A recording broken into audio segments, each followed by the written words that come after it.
Kalau dibiarkan, negara kita jadi negara preman. Menteri Bahlil ogah bebaskan warga Rempang yang ditahan imbas demo Eco City. Imbas bentrok di Rempang, Menteri Investasi, Bahlil Lahadalia diminta untuk membebaskan sejumlah pendemo yang kini masih ditahan. Hal itu merupakan permintaan anggota Komisi V DPR RI, Nevi Zuwarina. Meskipun diminta, Bahlil mengaku setidaknya telah membebaskan 8 orang pendemo yang ditahan. Dikutip dari Tiffany News, menurut Bahlil, pendemo lainnya tidak bisa dibebaskan begitu saja, karena harus melalui proses hukum akibat bersikap anarkis. Sudah kami bantu 8 orang Bu. Tapi mohon maaf, kalau yang anarkis tetap diproses. Kalau itu dibiarkan, negara kita jadi negara preman semua, ucap Bahlil.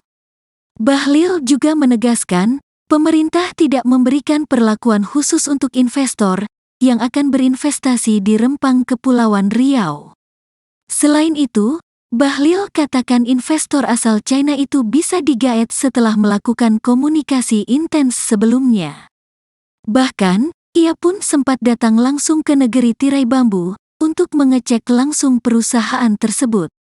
Jangan ada persepsi, seolah-olah untuk investasi Rempang itu perlakuannya khusus dengan yang lain. Kalau Kementerian Investasi enggak seperti itu.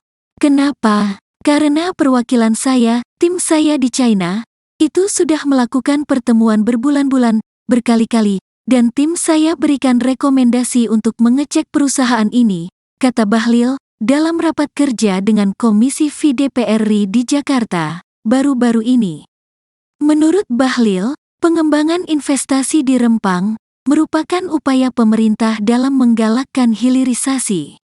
Pemerintah menilai perlu memperluas cakupan hilirisasi setelah sukses dengan nikel melalui hilirisasi pasir kuarsa atau pasir silika di Batam. Pasir kuarsa atau pasir silika merupakan bahan baku kaca dan solar panel yang saat ini menjadi salah satu pilihan sumber energi terbarukan. Bahlil pun menilai, investor asal China tersebut, yakni Xingyi Group, merupakan mitra strategis untuk mendukung pengembangan hilirisasi pasir kuarsa, sehingga setelah mengunjungi pabriknya di China, Bahlil pun meminta mereka untuk bisa berinvestasi di tanah air. Sekali lagi saya clearkan, kami tidak pernah membeda-bedakan perusahaan-perusahaan mana yang akan berinvestasi, jelasnya.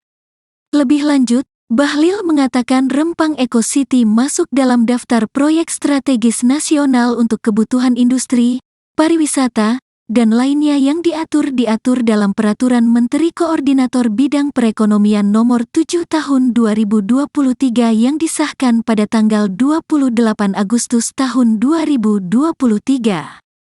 Menurut dia, penetapan PSN diberikan setelah ada proyek tertentu yang akan dikembangkan.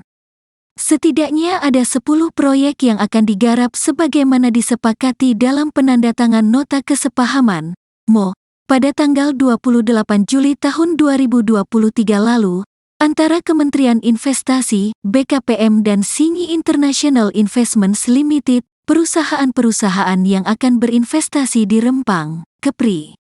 Ke-10 proyek tersebut yaitu pembangunan kawasan industri terintegrasi, pabrik pemrosesan pasir silika, industri soda abu, industri kaca panel surya, industri kaca float, industri silikon industrial grade, industri polisilikon, industri pemrosesan kristal, industri sel dan modul surya, serta industri pendukung.